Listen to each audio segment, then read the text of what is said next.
क्या हुआ जब महाशिवरात्रि की रात नागा साधुओं ने बचाई शिव भक्त की जान। दोस्तों, पूरी घटना जानकर आपके भी मुंह से हर हर महादेव निकलना चालू हो जाएगा।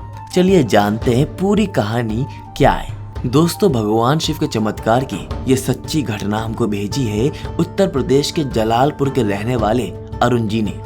दोस्तों, अरुण जी बताते हैं कि ये घटना तब की है जब मेरा भगवान के प्रति बिल्कुल भी विश्वास नहीं था, मगर मेरी माँ भगवान शिव की एक अनन्य भक्त है। वो हर सोमवार भगवान शिव के व्रत रखती थी और यही एक वजह थी कि मुझे हर सोमवार के दिन अपनी माँ के साथ मंदिर में जाना पड़ता था। मगर मैं कभी भी मंदिर में पूजा नहीं करता, सिर्फ बाहरी दिल से मंदिर में जाता था।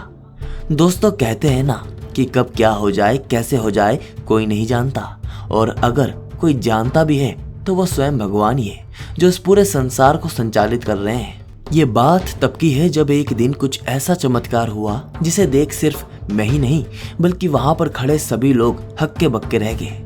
दोस्तों, इस चमत्कारी घटना ने मुझे काफी आश्चर्यचकित कर दिया और मैंने अपने पूरे जीवन में इस तरह का आश्चर्यचकित चमत्कार नहीं देखा था, जिसने मुझे अंदर ही अंदर पूरी तरीके से झंझोर कर रख दिया। दोस्तों, ये बात है भगवान शिव के महात्योहार महाशिवरात्रि की, जब हर बार की तरीके आज भी मैं अपनी माँ के साथ भगवान शिव के मंदिर में आया था। मगर आज शिवरात्रि का त्योहार था, जिसकी वजह से आज मंदिर में काफी भीड़ हो गई। मैंने मंदिर में प्रवेश नहीं किया और माँ को अकेला ही मंदिर में जाने के लिए कह दिया।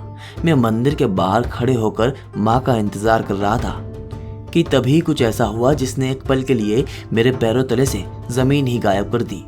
दोस्तों, मुझे मंदिर के बाहर खड़े कुछ ही समय हुआ होगा कि तभी कुछ पुलिस वालों ने मुझे पकड़ लिया और मुझे पुलिस थाने में ले जाने लगे। मैंने उनसे कई बार विनती की, आखिर ये तो बताइए कि मेरी गलती क्या है, मगर उन्होंने जवाब नहीं दिया और मुझे डंडे से पीटने लगे और बोलने लगे कि तुझे बिल्कुल भी शर्म नहीं आती कि तू शिवरात्रि के दिन भी मंदिर के बाहर खड़े होकर लड़कियों को छेड़ रहा है। उनके मुंह से यह शब्द सुनकर मैं काफी हैरान हो गया।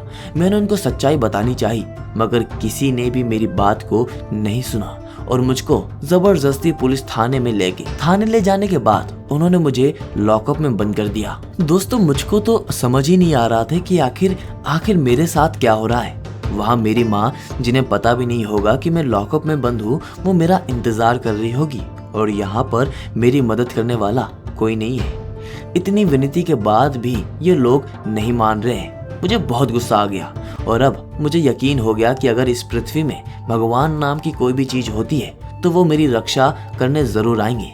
और मैंने मन ही मन भगवान को काफी कुछ बुरा भला बोलना शुरू कर दिया।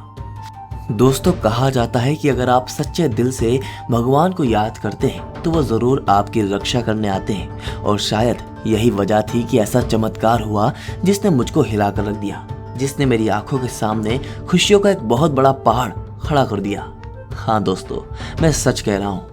कुछ ही पल हुए होंगे कि तभी एक नागा साधु वहाँ उस थाने में पहुँचते हैं और उन पुलिस वालों से मेरी रिहाई की अपील करते हैं। दोस्तों, वो नागा साधु उन पुलिस वालों को साथ ही साथ एक चेतावनी भी देते हैं। उन्होंने चेतावनी में कहा कि अगर तुमने इस शिव भक्त को जल्द से जल्द रिहा नहीं किया तो तुमको भगवान शिव कभी माफ नहीं करेंगे, तुमको पाप का भागीदार बनना पड़ेगा। शिवरात्रि के दिन किसी की भी मजाल नहीं होती कि शिव भक्तों को स्पर्श भी कर दे, क्योंकि उनकी रक्षा स्वयं महादेव करते हैं। उनकी बात सुनकर वो सभी पुलिस वाले डर जाते हैं और मुझको रिहा करके भगवान शिव के उस मंदिर के पास छोड़ देते हैं। दोस्तों, वो नागा साधु भी उस थाने से मंदिर की तरफ चले जाते हैं। जब मैं मंदिर पहुंचा तो मेरी माँ भी मंदिर से बाहर आ रही थी।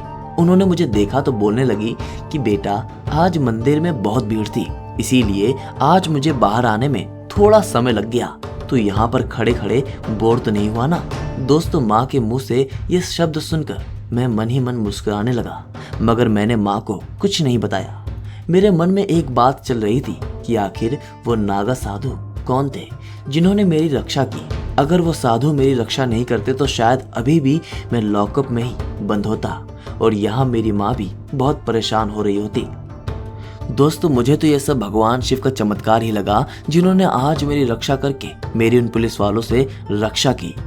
तो दोस्तों, ये थी अरुण जी के साथ हुई घटना जो उन्होंने हमारे साथ साझा की। आपको क्या लगता है वो कमेंट बॉक्स में लिखकर जरूर बताइएगा। और वीडियो अच्छी लगे तो इसको लाइक कीजिए, शेयर कीजिए और हमारे चैनल को सब्सक्राइब करना मत भूलिएगा। हर हर महादेव।